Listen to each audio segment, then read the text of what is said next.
for the school anthem.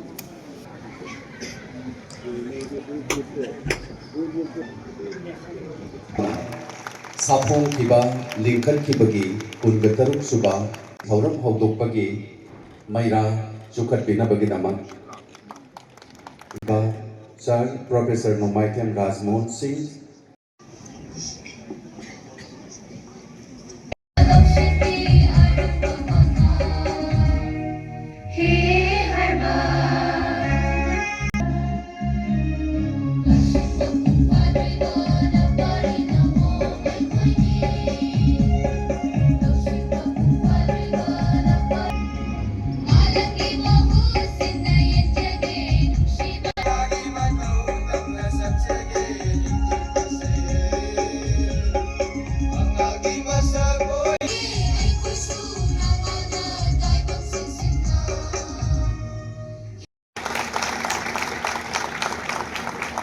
In chemistry and receiving a cash award of 8,000. 93.8%. Letter marks in English, Manipuri, Physics, Manipuri, Health and Physical Education, Chemistry and Biology. Request of Albert Einstein, sir. I life to you are my role model. I would like to in one of the occasions. Amutang ni function namada nang ngang bado ayong ngangjagi ay koi nung loy na hapsila nang chaman sa hai. Albert Einstein scientist ay yam nungai wa kambuni na nungai thokoi yari changoen tawga. Mara driver en thaw driver piron chelaga moisi mo function nam do wangam lai. Pada nang thare chum nang loy ngang loy matungda koi oza tiken mo professor ai ba mana aru ko question nama hangai ba. Hangak beri di kumangam masing ngawai ba.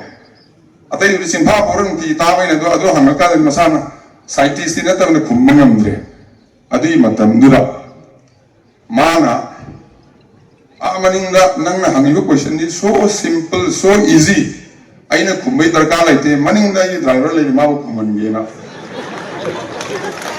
Hai karena adi Albert Einstein itu kore driver wina. Ado mana kummewa.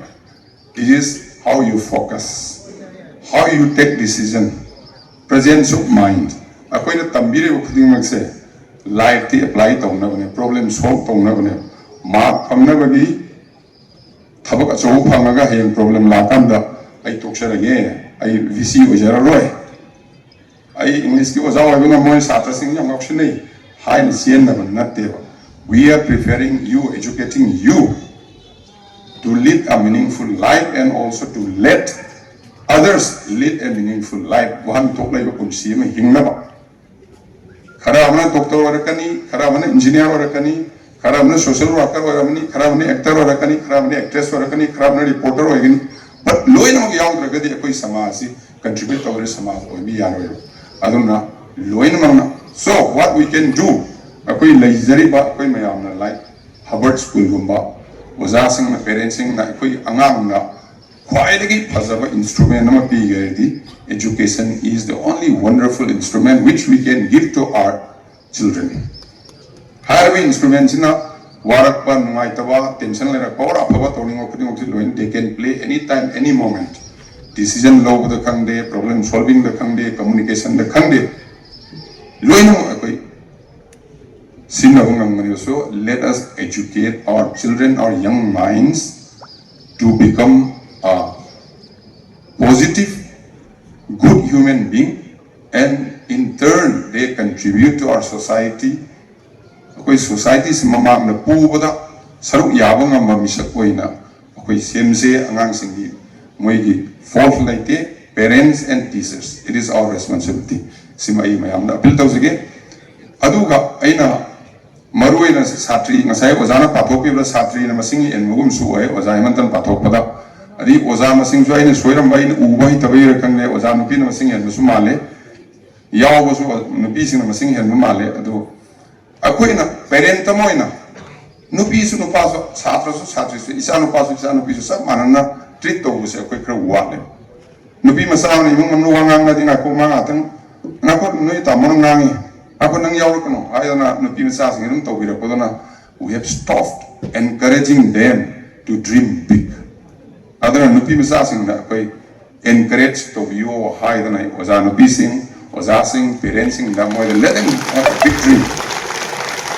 Mayang kambira mani nupi masa BA lawyer nupi masa mana laga baba ai pabung ai IAS UPSC exam say try to get coaching pi tavan viewer mapa dan okay go coaching ya hole parikha thare prelims se fail hoya ane shubusam su thare second time su fail hoya are di mayam nganga ba hore as oiso re do da prelim tavan kolona sinupim sa si tare thu luang topic ra di pha tavan nu pass ngare hai bi hore but ma it's a real story among lai baba em ko try to go apa also fail hoya mari raksu da mains pass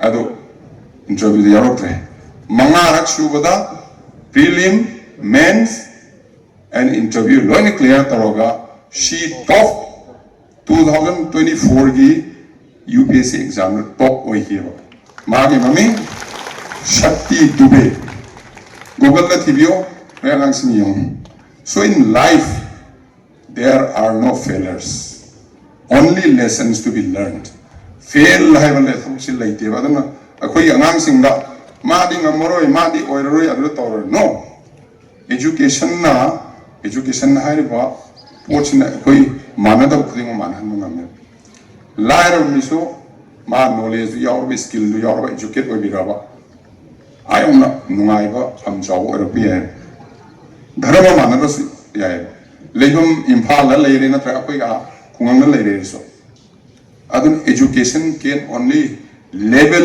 everyone loinong si level to koi napiyam ho ground sai na na leire ground se napiyam loi level to ye ni machine nu kai no kanga angang me ma koi manhan ge di proper education sine so tragedy in our country and in Manipur particularly akoi education da mayam si attention pi si thamoi di flan to ni si yam wale